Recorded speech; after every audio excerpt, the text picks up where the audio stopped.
This episode of The Tome Show is brought to you by listeners like you. Thank you to our patrons at patreon.com/The Tome Show.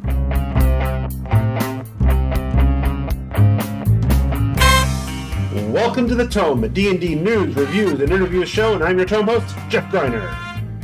And I'm Tracy Hurley. In this episode, number 400, we're going to celebrate 20 years of The Tome Show. 20 years is a long time to be doing one podcast, I've discovered. My Googling and my conversation with ChatGPT indicates that if I reference it as the world's longest running independent D&D podcast, that would be a true statement, I'm told. So we have a wonderful panel of guests today from throughout the history of the Tome Show. We have with us a podcaster, game designer of incredible talent, from the 3.5 Private Sanctuary to No Direction to the G.I. Joe role-playing game. Go Joe! It's Ryan Costello Jr. Hi, Jeff. Thanks for having me. Absolutely. I'm trying to remember. We have worked together and talked a lot. Have you been on the show before? I think there may have been one episode where we did gaming accessories. You've been on my show. Okay. As has Tracy. I feel like I've been on your show at least once. At least once. And I did call in at least once. Okay. Yeah. Absolutely. Also with us is from the Dice Monkey blog, for numerous writing credits on various games from Fantasy Flight and others, including his recently Kickstarter game, Song of the River Prince, and the defunct Dice Cast. Welcome back, Mark Meredith. Hello. Happy to be here. It has definitely been a long time since you've been on. I mean, it's been a long time since either one of you have been on, I suppose. So. And also with us is a guest that modern listeners are definitely going to know. He runs about 500 games a week and is on almost as many episodes of Behind the DM Screen as I am. I think he's still officially the social media manager for the show. It's Ismael Alvarez. Hello. Glad to be here as usual. And we may or may not have a fourth panelist coming up at some point. We'll see if that pans out. So. Yeah, and tonight it'll be great if they can join or not, but we're going to talk about the show. We're going to wax nostalgic, tell some stories. There's 400 episodes means there's a lot of stories that we could tell. I mean, in fairness, there's way more than 400 episodes, but there's 400 of the numbered episodes, not including Edition Wars and the Dice Cast and the Roundtable from back in the day and the Behind the DM Screen and the Book Club episodes and the Tome Show Presents things that we did for a while. The Fit for D&D. I'm trying to remember all of the different shows. James Intercasso and Rudy Basso had roughly 5 different shows on the feed at one different point. There's been a bunch of shows. I am in fact, I happen to know for a fact that because I've been recently doing some things, we have released over 1,000 downloads. So yeah, we've been doing a lot. The first thing I want to do to get us started is I want to just talk and chit chat and hear some stories and what have you. So I want to go to our guests first and sort of talk about the memories you have of the podcast and being on the podcast or interacting with the podcast or whatever. Tell us your Tome stories. Tell us how you first became associated with the Tome Show, or something that we did at Gen Con at some time, or whatever. What kind of stories do you have to tell? Well, I know that I first found the Tome Show when I was looking up 4E news, because 4E had just been announced. I was already either recording or planning 3.5 Private Sanctuary, which for people who don't know, was a D&D podcast after 4E was announced for, the few, the proud that were going to stick to 3.5. I had no idea what journey that was going to take that rule system on. but I wanted to stay informed. I wanted to know what was going on with the new edition and stay connected to the D&D fandom because I was still, a D&D fan at the time. And weirdly, at the time, there were a decent number of RPG podcasts. There were very few D&D podcasts. It felt like podcasting was a niche hobby, and so I guess it just attracted people with niche hobbies. And so you had there were a dozen Burning Wheel podcasts, but no, or almost no D&D podcasts. Mm-hmm. But yours was one of the first ones that came up in my search, and you had released a recording of the 4E announcement. And so I think YouTube was out at the time. I think it had been released to YouTube, but I was looking for something that I could listen to in my car. And so I downloaded your episode, and then, you were on my feed. And so I started listening to the Tome Show regularly from then on. I don't remember when I first reached out to you and when we got connected, though. Do you remember how that happened? I don't remember exactly how that happened. No, I know I was very aware of the 3.5 Private Sanctuary before the switch over to Pathfinder. Okay, yeah. And so I feel like we were interacting at that point, and maybe we were, I don't know if we were just chatting with each other or if were appearing on each other's podcasts or whatever. You're not wrong about the landscape. The whole reason I started the Tome Show is because there was a healthy podcast gaming community and nobody just talking about D&D. And I'm like, if nobody else is going to make the stupid show that I want to listen to, I guess I'll make the show that I want to listen to. And that was, 20 years ago when podcasting was fairly fresh and green, right? But there was already what I call the golden age of podcasting back then. Fear the Boot and the Fistful of Comics and Games guys and who was I just thinking about? Sons of Cryos were one of my favorites. I never listened to them. Yeah, I used to really. Should I give them a listen? A year or two ago, I had Judd Carlman, who was one of the hosts. They don't do anything anymore, but they were great. I really enjoyed their general just tabletop gaming advice and whatever. But speaking of general gaming, I think that was most of the vibes. You would have people that were just playing a lot of role-playing games and then talking about role-playing games generally. So I discovered a lot of mechanics that I wasn't exposed to as somebody that almost exclusively played Dungeons and Dragons. Yeah. But yeah, getting into the weeds of Dungeons and Dragons is what appealed to me about the Tome Show. Yeah, no. Yeah, now these days there's a lot of D&D podcasts. Yes. We are amongst great company. And while that maybe hasn't been great for my numbers, like I said before, I don't really do it for the numbers, right? I'm having fun making a podcast and what have you, and so I'm happy to have my little corner of the internet and be able to play in my sandbox. So then we started actually working together more closely at one point. Yes, at some point you reached out to me, and again, I think we'd already been connected at that point, but you came to me with the idea that you'd like to do a Pathfinder segment on the Tome Show. And that was good for me because, I was doing 3.5 Private Sanctuary. The promise of the website and the podcast was we're really committed to 3.5. And then Pathfinder came around and I'm like, oh, I kind of want to leave 3.5 for Pathfinder. And so you gave me an outlet for that part of me. Yeah. Because, the two games are very similar. And so there was enough content that I could do both. But then I gave you the first episode. I think it was a review of the core rulebook. And you were like, well, this isn't a segment I could just put into the episode. This is like a 15-minute review or a 50-minute review. Yeah. Sorry. Make it its own show. And so from then on, there was always this associated with the Tome Show thing on the No Direction podcast, which then became the No Direction Network and really expanded far beyond what my original plans were. And the Tome Show was just always connected to the point that eventually after 10 episodes of No Direction, I got Param as my co-host, and he and I were co-hosts for years when he finally said why do we say we're connected to the Tome Show? What's the connection there? Yeah, no. And I remember, for me, the reason I originally reached out to you was, I can't keep up with both.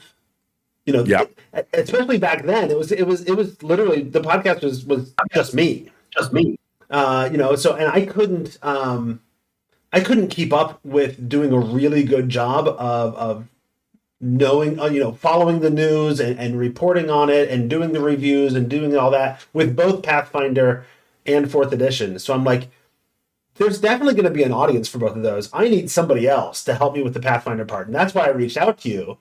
And when you were giving me long files, it was like, you should just start a show, and I'll just start telling people, if you want to hear, I'm just going to talk about 4E. If you want to talk about Pathfinder, go check out No Direction. And then, you all blew up. I think the No Direction network is bigger than we've ever been.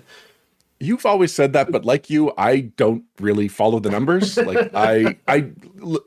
We've achieved a lot. I've got my Volunteer of the Year from Paizo award in the background there. Nice. Like, I will not dismiss the numbers that we did have, but I've never followed the analytics closely because that wasn't what I was doing. Sure.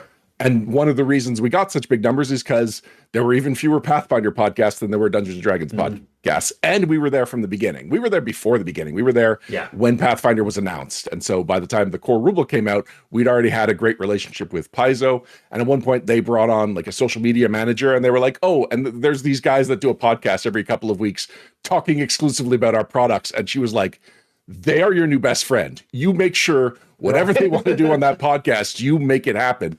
So like it wasn't hard for the podcast to grow because of the field that we just stumbled into. That's excellent. Yeah, and the timing worked out well because 4th edition was not appealing to everybody in the D&D community, and so it was a boon for the No Direction / Pathfinder communities to sort of be able to scoop some of that up. And I didn't have hardly anything to do with it other than, hey, you should check this out. But I kind of feel a little bit like a proud papa, So I forget, like, we weren't your sister podcast. I don't remember what we gave some family connection when we explained it. We're almost like a cousin podcast. Yeah, I don't remember what we called it. I do distinctly remember the email conversations where we came up with the name No Direction. Do you? Yeah. Okay. Why don't you let me in on them? I mean, it was ages ago, obviously, but no, I was in those conversations. I don't remember if I contributed anything, but I was in those conversations. So. Well, I mean, it fit kind of our naming convention where we tended to name our things after spells. Yeah. And No Direction and Pathfind, like they both have to do with going somewhere and, getting there. So it seemed like the easiest spell to do. The problem, of course, is that people hear it and they think it's N-O Direction, like, a punk album. And so it's like, no, it's K-N-O-W. It's the Druid spell, which it's not anymore in Pathfinder, which because of the remaster and them changing a lot of the names from the OGL. So yeah, it's been a bumpy ride. But I think at this point, we've established ourselves at the network well enough. And Google understands what you're looking for. If you look up No Direction Pathfinder, people can find us. I mean, he's not on this episode, but Mike Shea with Sly Flourish and all of the things that he does. Oh yeah, Sly Flourish hasn't been a name in the game since 4E. So.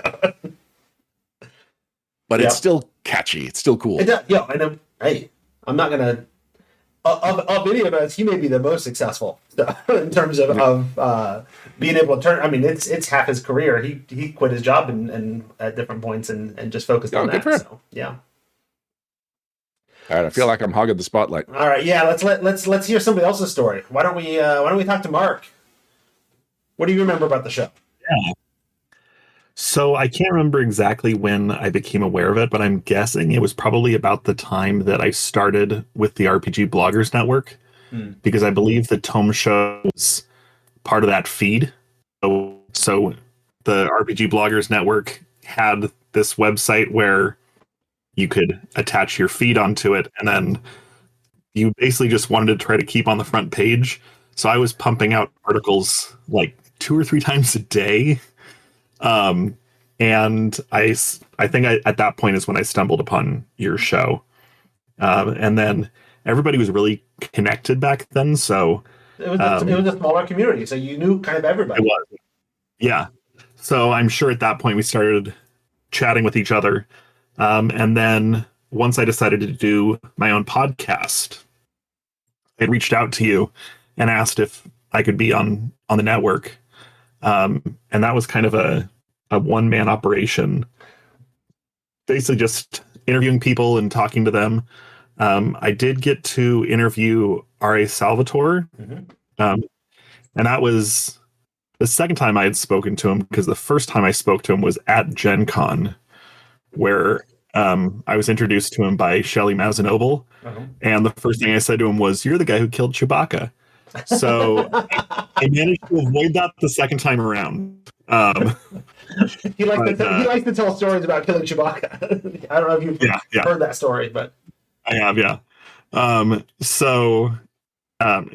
He was probably my most exciting guest that I had on there. And then just keeping up with it can be really difficult. Like, I'm really impressed that you've managed to keep it going so far, because the constant creation of it's so much easier to just write my blog than it is to try to produce an entire show. I can tell you it wouldn't have survived when I was in grad school if it wasn't for Sam Dillon taking over he does all the posting and the vast bulk of the editing. He basically does all the editing except for the book clubs. And so Sam Dillon really probably puts more effort into the show these days than I do. And he'll hear me saying this when he edits this episode. So. And then I've tried to do YouTube a couple of different times. Okay. And that's a huge pain to try to edit. So lately I've been mostly just sticking to podcasting or to writing on the blog. And that's been... you still blog a lot, though. I do. I've actually just recently gotten up to 3 times a week. There's been times where I've only been like once a month there'd be a new post. But now I've kind of got a rhythm down, and I have a specific schedule of... now it's 3 times a week because now I'm doing throwback reviews to old stuff, so I don't have to try to keep current with everything. I saw that you just did one of the old 1986 Ghostbusters RPG. Yeah. And I've got a couple of other old ones coming up, like Paranoid and stuff like that, or Paranoia. And then on Fridays I do a little Onion style joke article. Usually making fun of something in the industry. So yeah, it's been fun, and I'm like I said, I'm really impressed that you've managed to keep this going. Yeah, I feel like we mostly, like, you were on the show, you were doing the Dice Cast, whatever. I think we were mostly connected during the 4th edition days. Do I remember that? Yeah.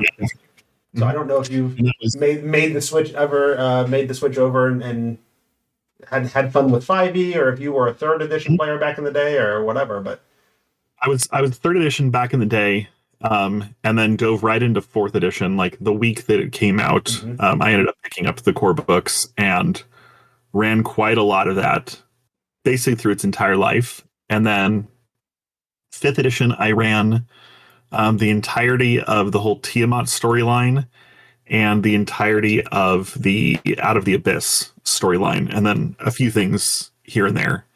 And then lately, I've been I ran a campaign of the One Ring. That was a lot of fun.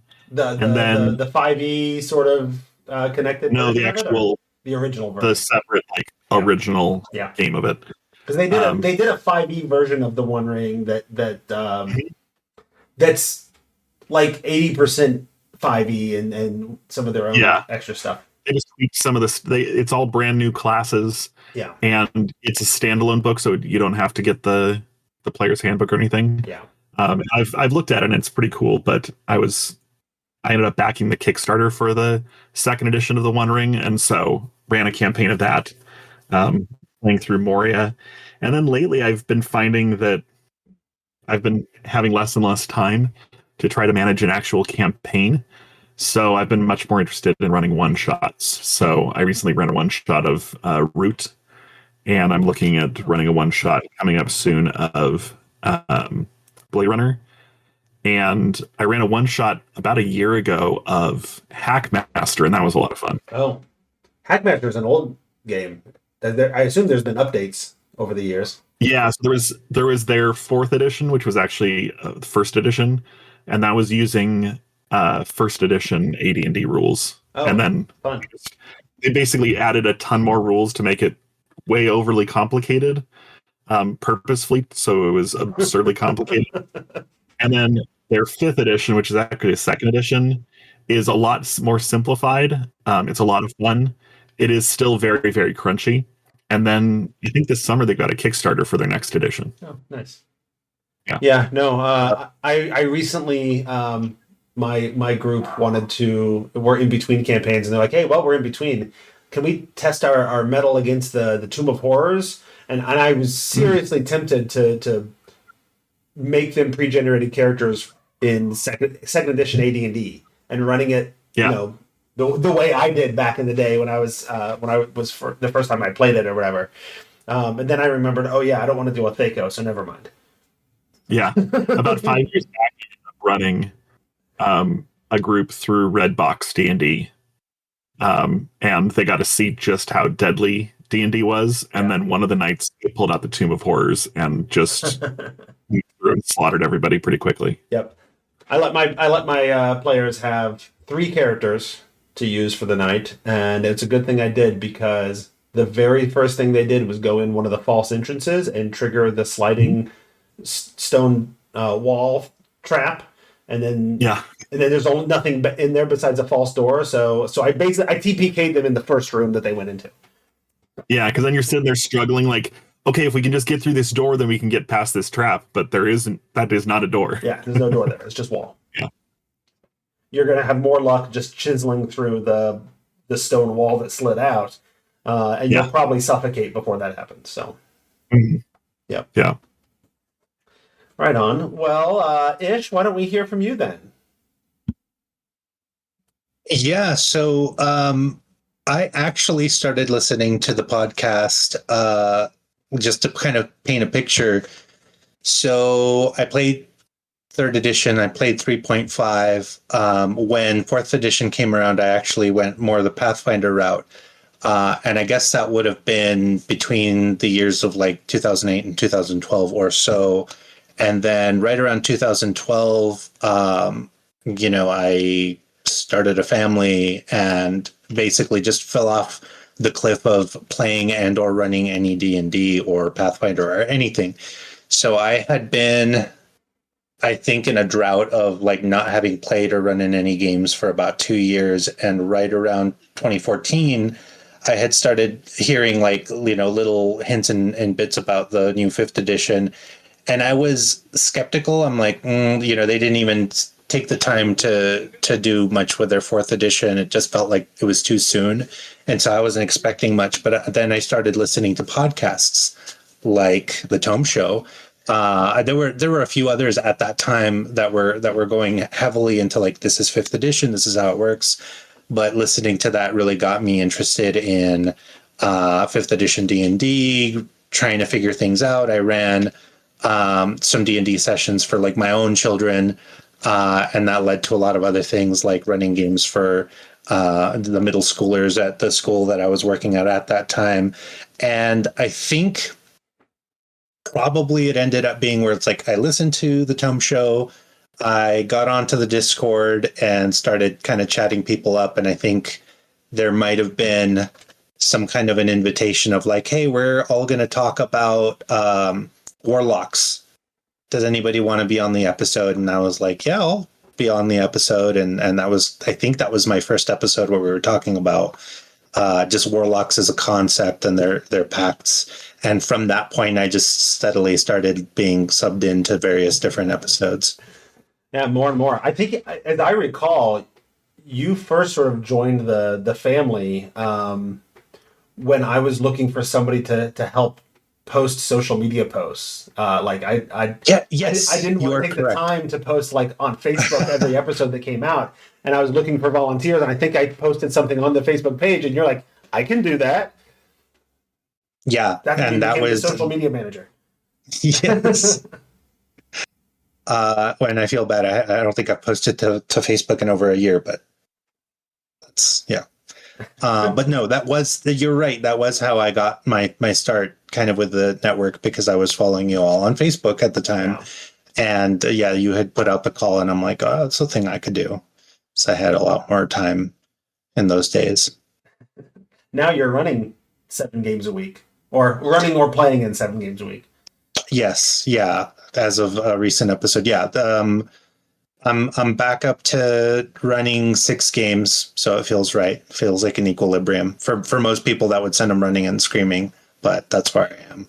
Yeah.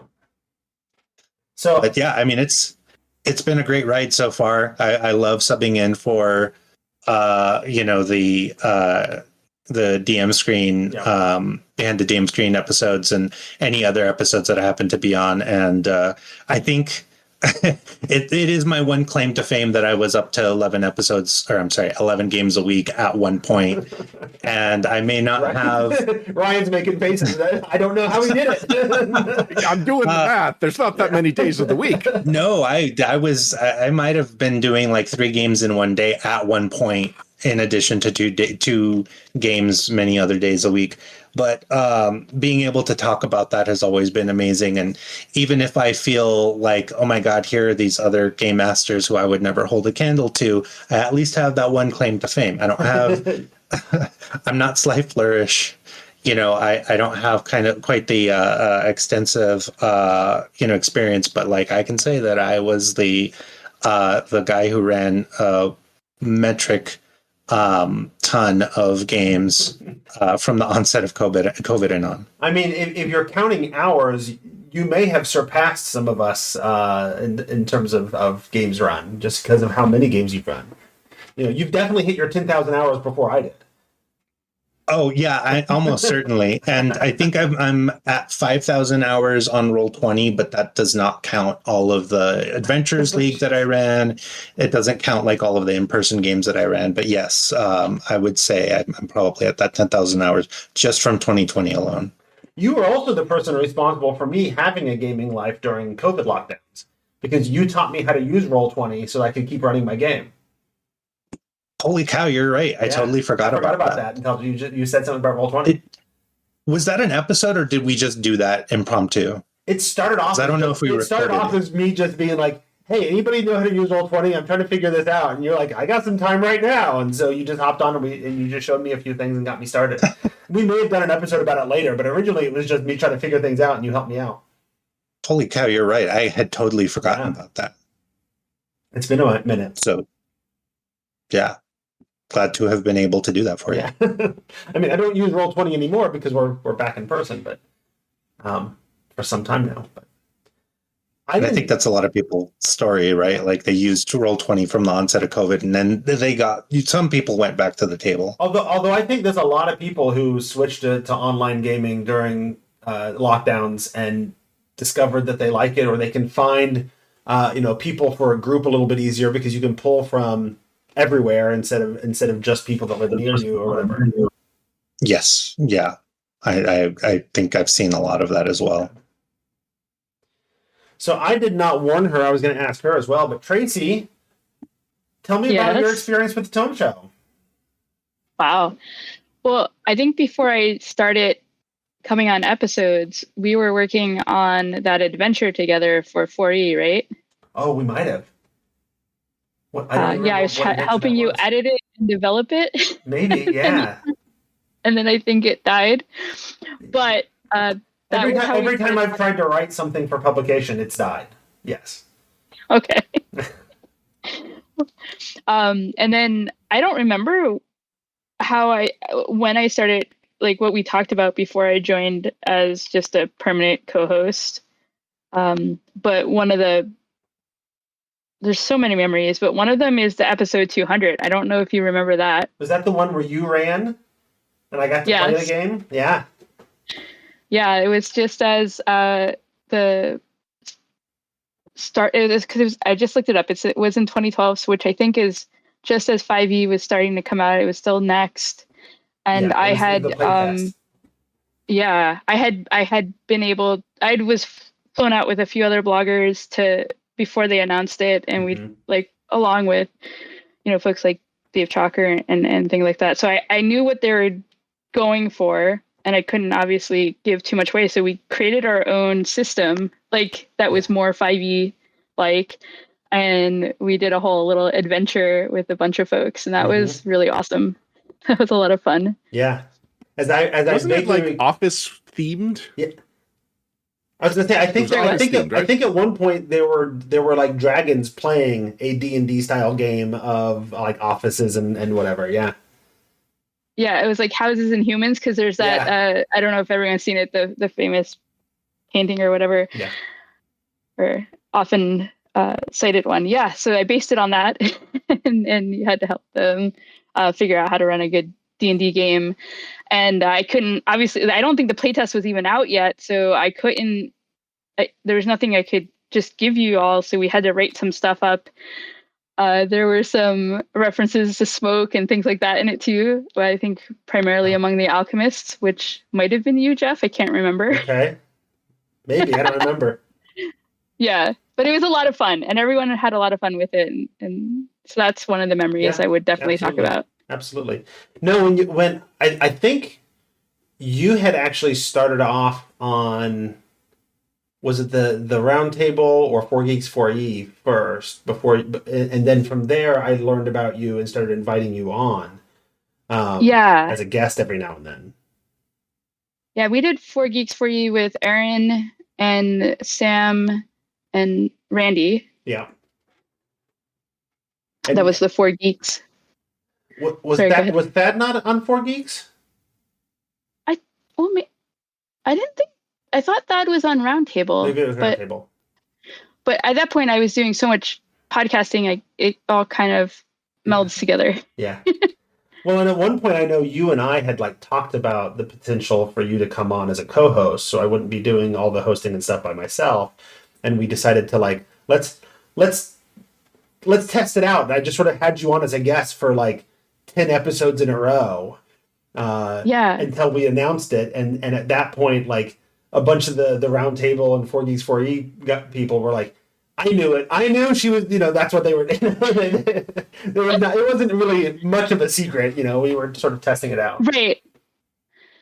No, and it worked out great for as long as the other ones lasted too. It was a time when it was before I had my son, so I had a little more time and everything. And this has been my key way of keeping in, as I just mentioned, I had a son, so he's finally old enough to play D&D himself. He goes to the gaming store. He's about to be 10. So I haven't had as much time to play or run. This has been my way of staying with the community. Writing's hard still, trying to find the time and the mental space to write. So this has been my outlet for that, which has been really good for me. And really grateful that you've kept me around.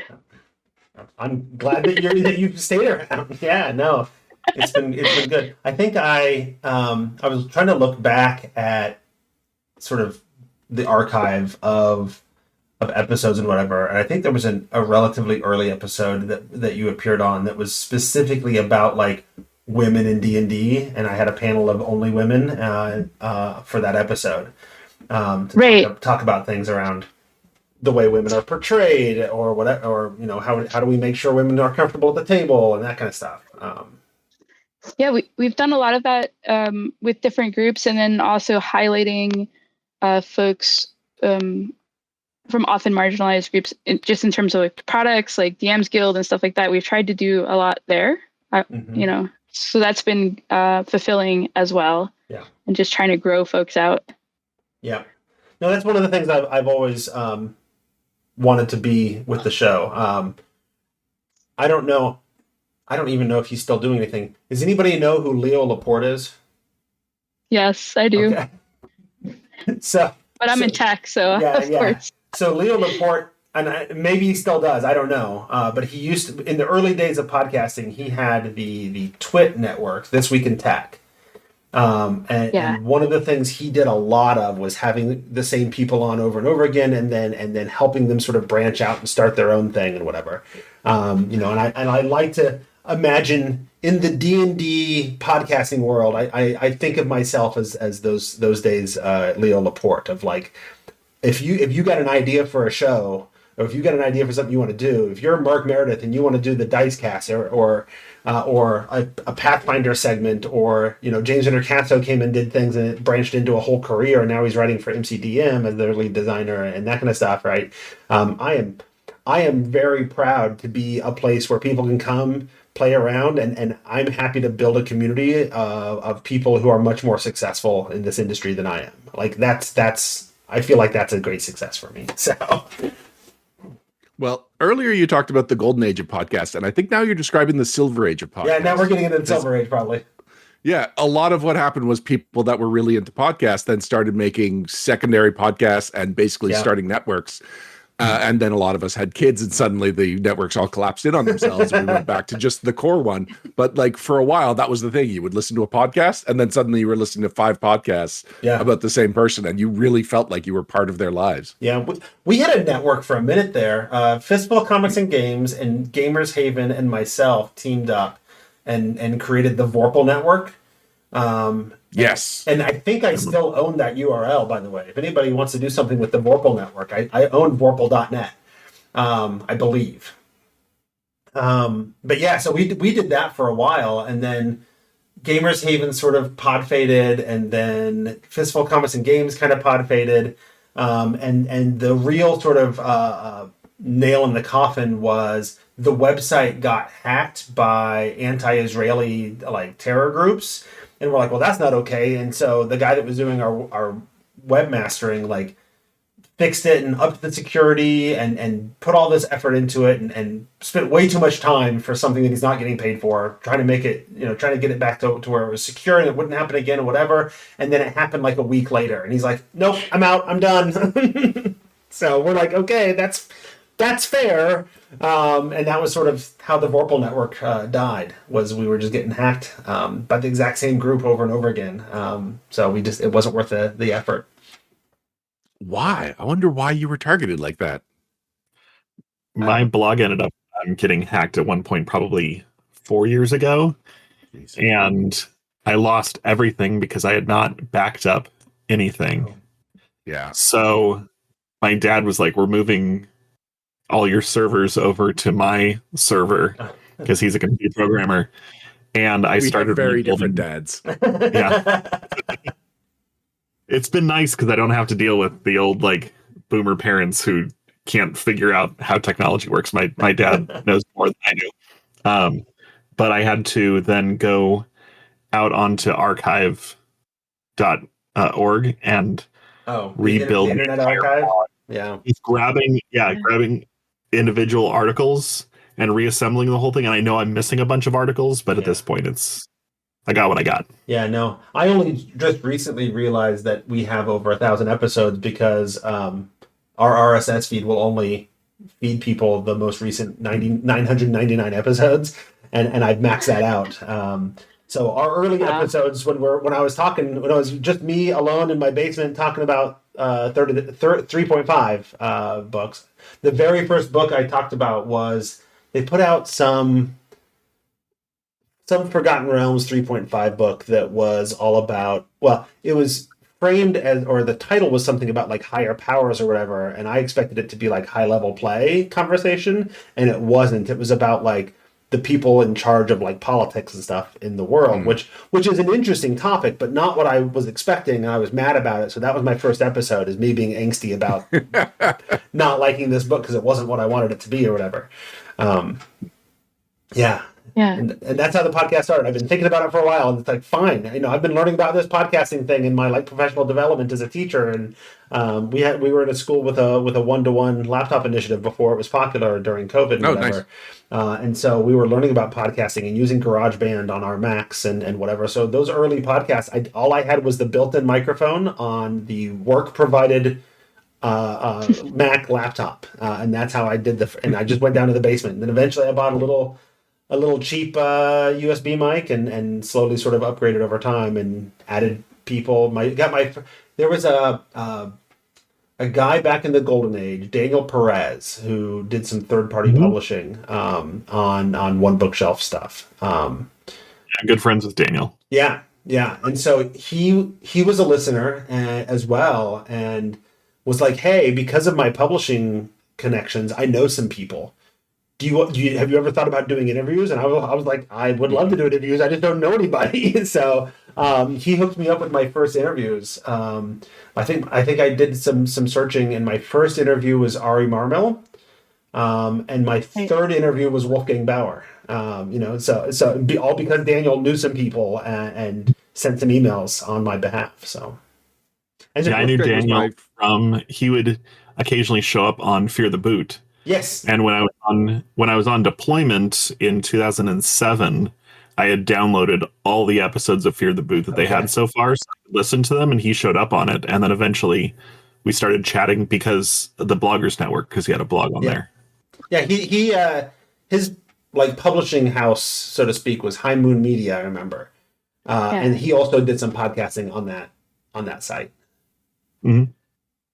So my first interview was Wolfgang, and the way I did it was I had a laptop that he was coming through on. I had a hard microphone against the speaker while my microphone was attached to my desktop because I had no idea how else to record a call. Yeah. No, and for just half an hour, I was just standing there recording out of my laptop's microphone, out of my laptop speaker. My early days recording with other people was I found some software that I could install that would record Skype conversations back. If you can remember way back 7 years ago when Skype was a thing. And in fact, I eventually, because I kept getting more interviews, I was one of the few people paying for Skype. I had one of the paid subscriptions because it allowed me to make calls to phone numbers in North America.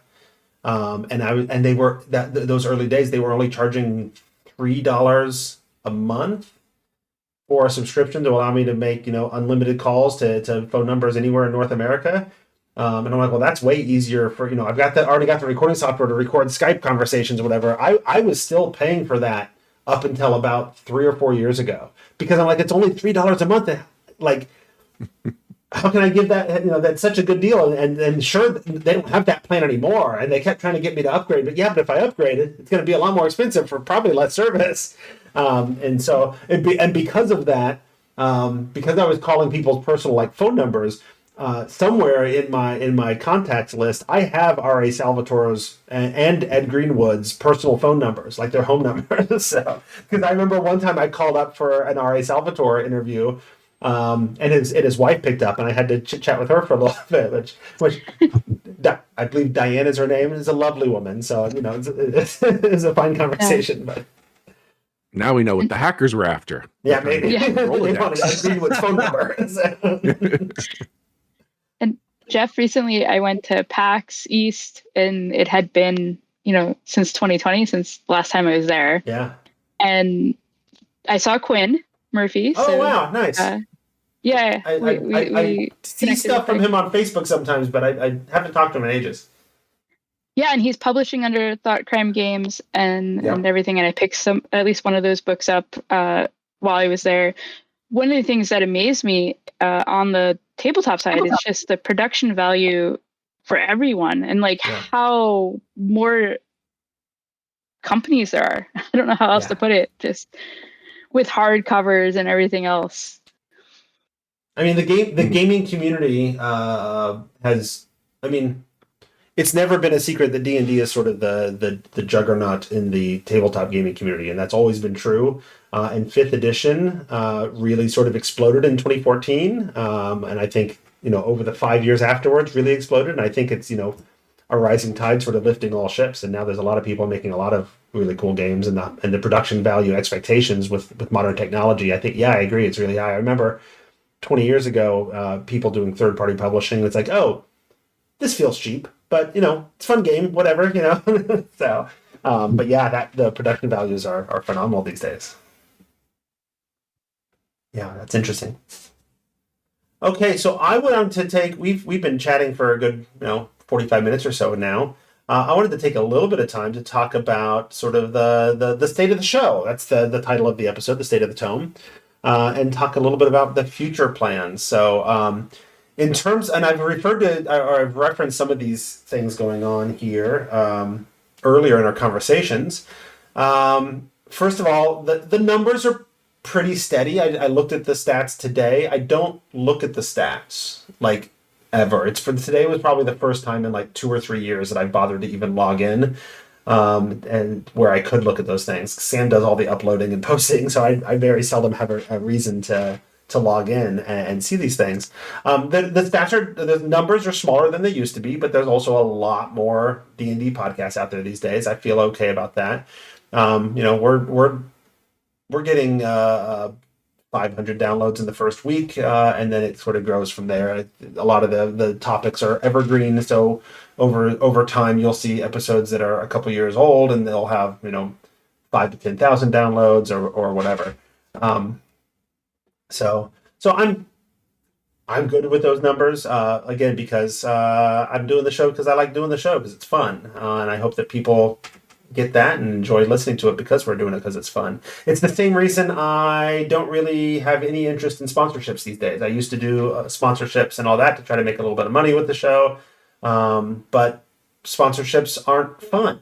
They're not fun for the audience. They're not fun for me to sort of keep track of and figure out what it means to make up an invoice when you're just sort of a one-man operation without a business ID because you're just doing your own thing. Sponsorships aren't fun. So I just kind of stopped pursuing them, and usually if people reach out to me about them, I don't have much interest. And so that's why we haven't had a sponsorship in forever.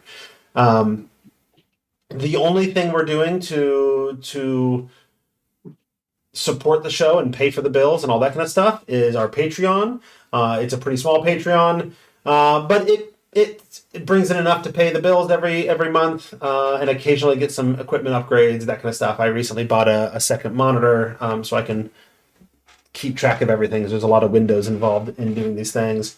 But on that note, one of the things that happened in the last 100 episodes or so is streaming became much harder. Like, we used to stream on Twitch and had a growing audience there, and then uploaded those videos to YouTube, and we had a handful of subscribers there, and all of that was fun. And then the software changed, and it was kind of a pain in the butt, and it just wasn't worth the hours of me slogging through the software and trying to make it work.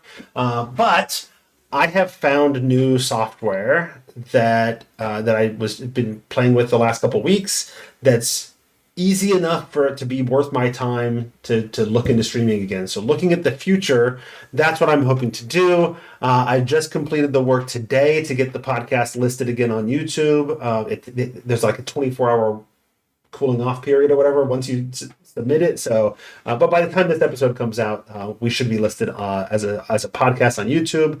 I should have the streaming stuff set up again. And if you want, that streaming service isn't free. So if you wanted to, throw in $1 a month to help on the Patreon to help me pay for that, it'll be more likely that my wife doesn't throw a fit when I start spending money on the podcast. So yeah. That's a thing. And one of the other things I was thinking of, well, if we're doing video, if somebody has the time, we might start looking into trying to pull clips to do some short form clips as a way of doing outreach. It seems to be a powerful tool these days. If you can get short form Instagram or TikTok or YouTube or whatever clips, that seems to bring in a lot of attention. And that could be good for the show. What else did I want to talk about? Oh, I did want to say, if people do want to support the show, the one thing I would love to be able to do is share some of that support with the people who help make the show possible. Some of the regular hosts, the editors, the general manager, many of which overlap in a Venn diagram and are big chunks of Sam Dillon. So if the Patreon starts bringing in enough to do more than pay the bills, I want to start trying to share some of that support with the folks who help make the show possible. And then the last thing on my list of things to talk about is longish time listeners of the show may recall the Fit for D&D podcast, where Tracy and Sam and I talked about sort of our geeky efforts to be a little bit healthier and get more in better shape and whatever. I think it's fair to say that show has pod faded. Is that fair, Tracy? I think so. I mean, we haven't recorded in like 3 years, so maybe more. It might have been pre-COVID. I don't remember now.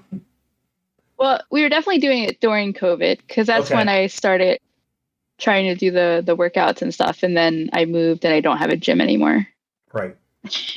Yep. And it hasn't been an issue because we haven't been recording probably since you moved. Right. So, so I don't think it's going to make a comeback. I might occasionally, if there's an interesting topic or an interesting person to talk to, we might do like a special edition episode of the Fit for D&D thing.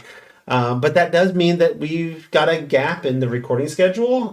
We record the book club every other month, which means there's nothing happening that last week of the month on opposite months. And I've got some ideas on what kind of things we might see there, and maybe bring in some other people or whatever. So look for that. There may be a new show, a new regular, 6 times a year show coming along that could be a lot of fun to do. And I'm always open to people like Mark, who, if you get an idea for a D&D podcast and you want to test it out on a feed that already has a built-in audience, like, reach out, shoot me an email at the Tome Show at gmail.com, and we can talk about doing that. So anybody out there who's listening and wants to put together a fun gaming show, I am happy to support and build other people up and help you get your thing going. So that's I think that's what I wanted to say for my state of the show and my hopes for the next 100 episodes of what we get going on. I want to give all of our panelists, before we end the episode, a chance to any questions for me, or is Tracy, you need more Skittles? I need more Skittles. You haven't paid me in a while, I Jeff. haven't paid you in like 10 years. It's been more than 10 years. Once upon a time we met, we joked about me paying Tracy for being the co-host in Skittles. And so the next time we saw each other at Gen Con, I had bought a case of Skittles. It's so much Skittles. I assume they're all gone. I'm pretty sure they're all gone at this point. I may have given some away at the show. Yeah. You'd be real popular at Halloween just giving them out. Oh, yeah. Full-size bags. I did want to add, I hear what you're saying about the advertisements and not wanting to do them, but I do miss the jingles that were created specifically to, like, I still get some of those stuck in my head. And for, I don't want to say it because then that would be free advertising, but there were some really good songs that will sometimes just get stuck in my head every so often. We used to, back when there were different, like, very supportive podcasting networks that were all about just building each other up. I remember one that sort of towards the end of the golden age, starting at the beginning of the silver age, there was the Goblin Network, gbncom.com. I remember the slogan. And we used to do like an exchange of promos on each other's shows. Like I would put mine, hey, you want to support the Tome Show? And everybody would sort of throw in theirs and put in an ad for somebody else's podcast in every episode. That kind of stuff I want to do. Like if I can connect to the people who are doing shows and want to do an exchange like that, that sounds like fun to me. And we used to put together a lot of fun little interstitial, like 30-second ads and jingles and whatever for the show. So that we could do more.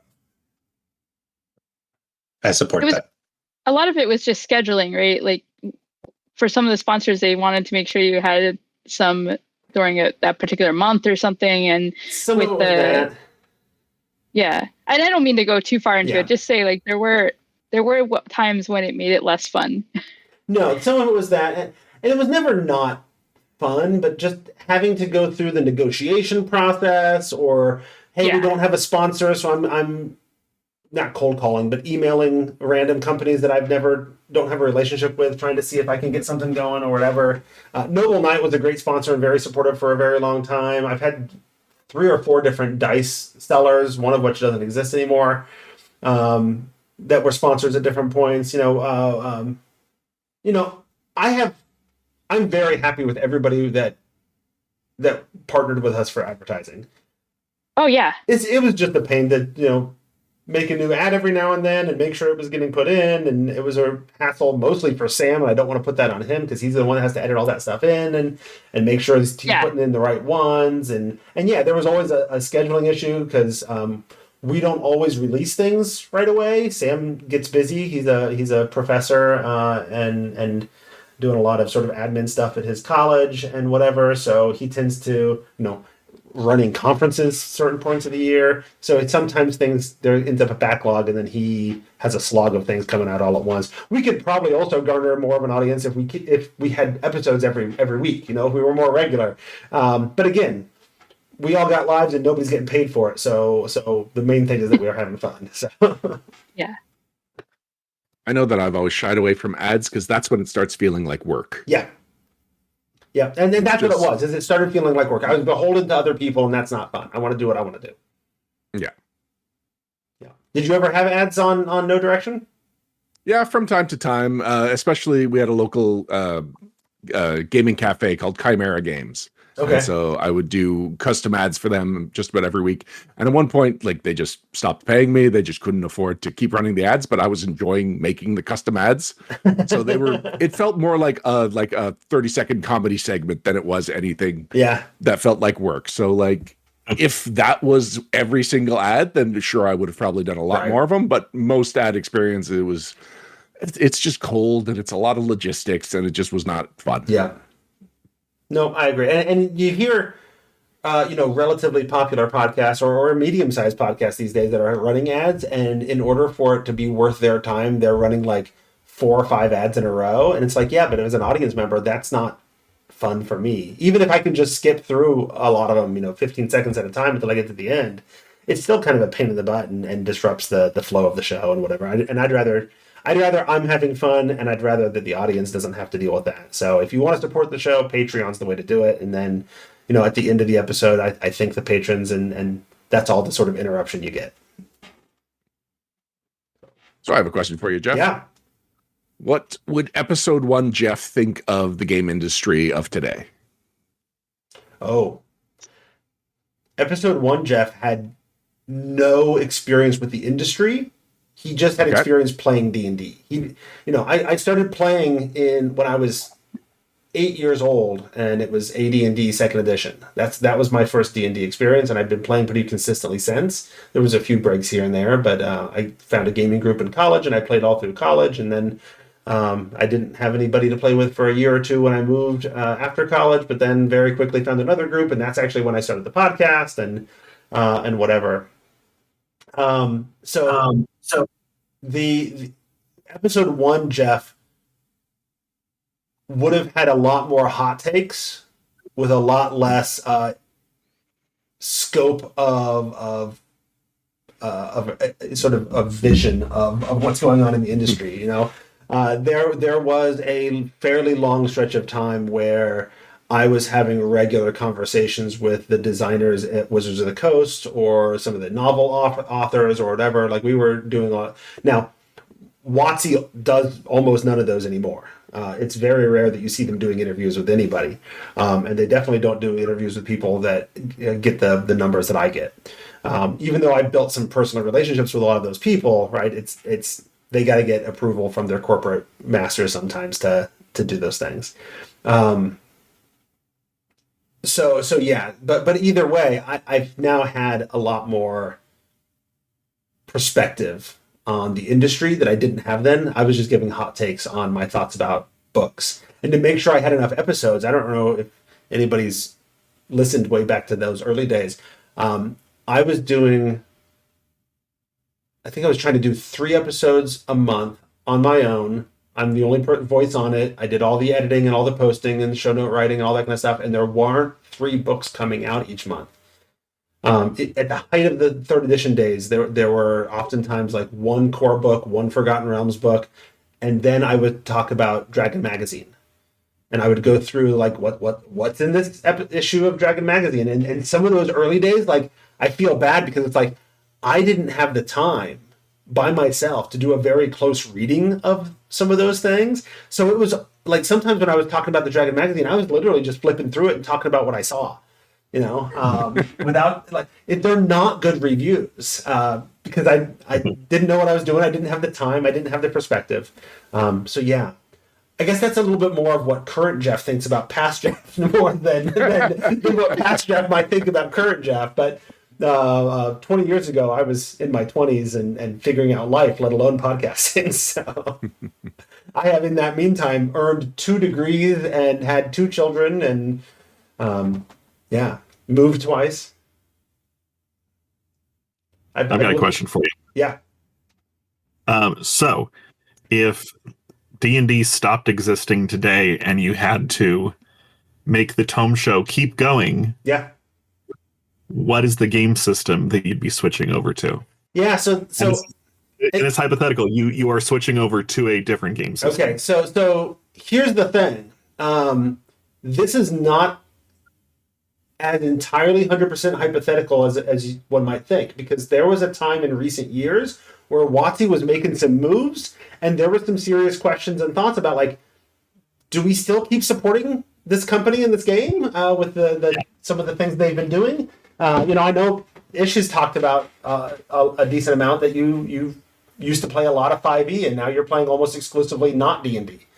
It's true. Yeah, and that's legit, and I get that, and that's fair. So I've thought through some of these things before, and wondered, like, okay, so what do we do? What happens to the future of the podcast if D&D goes away? And I don't know that there's a world where that happens, but I could see a world where WotC decides D&D is not profitable and they sell it off to somebody else at some point. I don't know. I mean, not right now. I think that in licensing alone, they're doing just the brand is worth having. Is my impression, having not gotten a chance to actually talk to anybody at WotC in years. But here are my first two thoughts. My first thought was to cheat, and you cut me off from being able to cheat. In that there's enough D&D out there that I could talk about D&D and my D&D game and whatever for another 20 years without ever buying another book. Like the podcast doesn't have to be reviews. We still do some reviews, but I don't even think about them as reviews anymore, as so much as, like, let's give our first impressions of this thing that we just picked up, a couple months ago or whatever, and have had a chance to really dig through. So that's my first instinct, is that we can talk about playing the game for forever. But you told me I had to switch to another system. Yeah. Boy. If I had to switch to another system, what am I playing these days? Or what am I enjoying reading a lot these days? I'm really enjoying, my go-to for a long time has been Torg Eternity. It's a very different game, but I really like Torg Eternity. It's a fun game. I used to play it a lot before I moved here. My current group, I've gotten them to play it a few times, but they're not as into it as my last group was, as sort of our in-between campaigns sort of game, or sometimes not enough people could show up and we'd play Torg or whatever. I'm actually credited in one of the Torg books. If you go back to the last, the first round of books that came out with that game. Sorry, for those of us who don't know what that game is. Yeah. What is that? So way back in the day, like mid to early 90s, there was a couple of companies that decided they wanted to put out role-playing games that were, let's figure out a way to mash up a bunch of different genres into one world. Rifts is the other one that was big. So there was Rifts, and then there's Torg. Torg originally, and I want to say the original Torg was, one of the main designers was like Bill Slavacek, who would then later on go on to run the D&D brand for several years through 4th edition. And it was, the name Torg was a placeholder. It was originally just an acronym for the other role-playing game. Right? That was the original name. And then they're like, I don't know, it kind of works. Let's just call the game Torg. And so it stuck with it. That system was a little bit of a mess. But with Torg Eternity, so what happened was somebody in Germany bought the rights to the Torg game, has hired a team of people and started this company, Ulysses Spiel, pardon my German, and relaunched Torg as Torg Eternity. It's been out now for 10 years or so now. It's a very... We had this conversation with Ish when we were talking about Daggerheart. It's a game that works so hard to make sure that the mechanics support storytelling that it becomes a really, really crunchy game, rules-heavy game. And so that's sort of where it is. But really where it sings is I really just love the setting. The idea is that there's a multiverse, an infinite multiverse of universes out there, and some really bad people have gotten control of a few of them, and they're being influenced by these evil, destructive entities called darkness devices, and through those they are raising armies and conquering worlds, and they've just come to Earth, and a bunch of different worlds have all teamed up, and when they conquer a territory, it changes to their reality. So we have like a Victorian horror reality. We have the pulp superheroes reality in Egypt, and the classic D&D high fantasy reality in Northern Europe and the United Kingdom.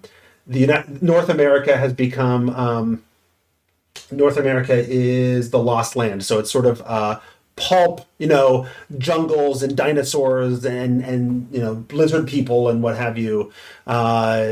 Eastern Asia is like mega corporations. It's sort of almost modern, but just a little more advanced. And there's you can get cybernetics and mutations, and it also has a little bit of this modern day like zombie apocalypse thing going on.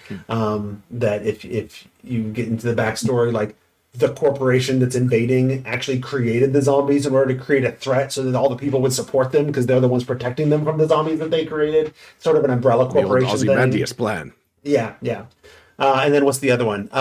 France and Western Europe. It's two more.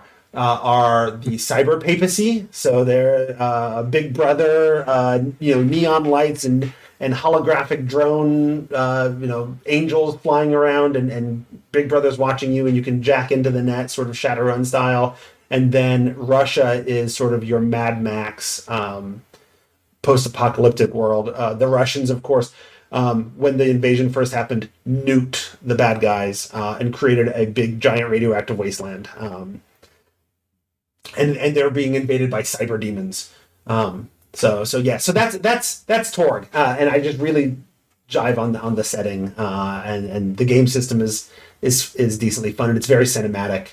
But yeah, no, I have fun with Torg. So that's one of the games I would go to if I wanted to really get my teeth sunk into more replacement of D&D, more straight analog. I've really enjoyed Fantasy Age. I wish there was more support for it, but in a world where D&D goes away, I think there is more support for Fantasy Age probably, because that becomes more of a thing.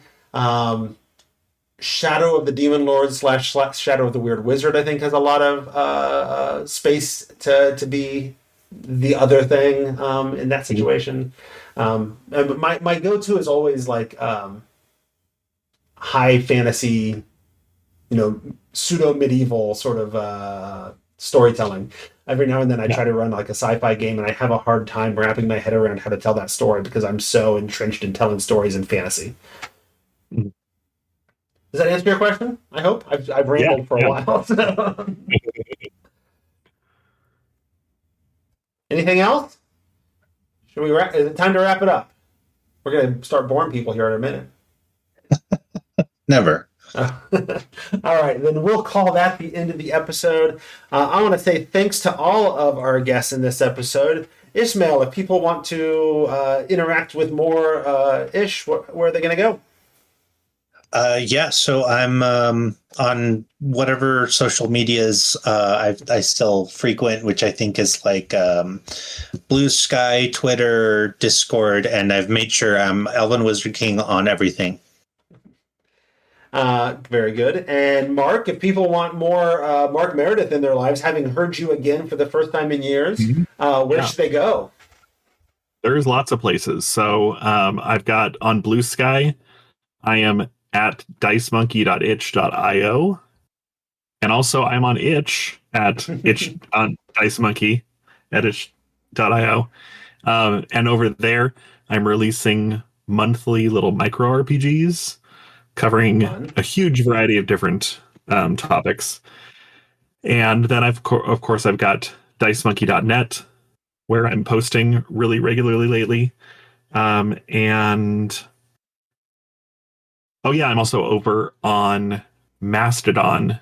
I'm Dice Monkey on the dice.camp server for that. Very good. And lastly but not leastly, Ryan. Sorry. Mark, you can go again. Ryan, where should people go if they want more Ryan Costello Jr. in their life? All right. If they, you know what? I dropped the junior a long time Did you? ago. Okay. I probably could have mentioned. Yeah. So if you want me, you can find me on Blue Sky is probably where I'm most personal and accessible. I'm on Facebook, but like, who can find anything on Facebook anymore? And I will be in Winnipeg at KeyCon 42, May 15th to 17th. I'm one of the guests of honor. So if you happen to be in that area of Canada, come check me out. I've got a bunch of seminars that I'll be running there. And if you're looking for more, if you're looking for the stuff that I write, go to check out Renegades. They've got all of the Essence 20 books. So G.I. Joe, Transformers, My Little Pony, and then Power Rangers, which I did not have a hand in. And then if you want No Direction stuff, you go to nodirectionpodcast.com. We're also on Blue Sky. We're also on Facebook. We have our own Discord. Nice. So yeah, look for me or look for No Direction, and you'll probably find me online. Perfect. Do you still do stuff with the Renegade? Yeah. I still regularly do stuff with Renegade. I'm working with I'm a part-time developer for them now. So they feed me projects and I just give them my insight as a designer. They have a recently launched Kickstarter that I was considering. And it's doing very well. Dungeon Crawler Carl. It is doing very well. I think I went and logged in when I got home from work that afternoon or that evening, and it was already at $3 million or something. Yes, on day one. It got to 3 million within minutes or something. Yeah. It stayed there, but it just seemed like a lot of people were ready to pledge as soon as it launched. Yeah, that's why they've got me in as a part-time designer or a developer, because their regular full-time developer is pulled over to Carl to make sure that that's the best product it can be. Yeah. I didn't have anything to do with the Dungeon Crawler Carl core rulebook, but I am co-writing the Gen Con special for Dungeon Crawler Carl. Fun. I thought it was fun. Yeah, it is fun. Tracy and Eric and I are reading the first book for the book club for next month. So well, I needed to get to know the setting as soon as possible, so I listened to the first 2 audiobooks, and great audiobooks. It's a fun world, it's a fun fictional setting, but the audiobooks in particular are a great way to experience it. Yeah, if you can get past the fact that Carl's voice is very much sounds like Patrick Warburton, even though it's not being read by Patrick Warburton. So. Yeah, but he does. The reader does fantastic voices all around for all the characters. No, I listened to the first book in less than a week, and then just went straight into the second book. And this week I've started listening to the third book. So by the time we actually talk about it, Tracy, I will have listened to at least the first four books, because I've bought all those on Audible, and I haven't gotten past the 4. But I have a coworker who's a huge fan, and so she's very excited to talk to me about them now that I'm reading them. So. Nice. Yeah. All right, so that's those are the people to thank on the panel. I also want to thank everyone who supports the show by being patrons over at patreon.com/the Tome Show. I believe, let's see, I have a list over here. Doug Palmer, Hyperlexic, Michael Harrison, Trash Panda, the Trash Panda? The Trash Panda. I don't know. One of our more recent higher tier supporters. So I thank all of them for their support, and if you want to join them for as little as $1 a month, I welcome the support. So, and then if you have a question for Jeff that he did not answer on this episode, you can contact him, thetomeshow@gmail.com. You can find us on social. I get almost 0 emails from listeners these days. What I hear from that, he really wants you to email him, so please do. Conversations with our listeners, yeah. You can find us at social media, the various places. Jeff is Squatch, SQUACH. I am Sarah Dark Magic, that's Sarah with an H. And of course, everyone should come hang out on the Tome Show Discord, because that's where the cool kids really hang out. I agree. I mean, I should agree. I wrote that in the script. All right, so that is episode 400, where the Tome Show celebrated being one of the oldest fogies around, giving us the right to yell at clouds. In this episode of The Tome.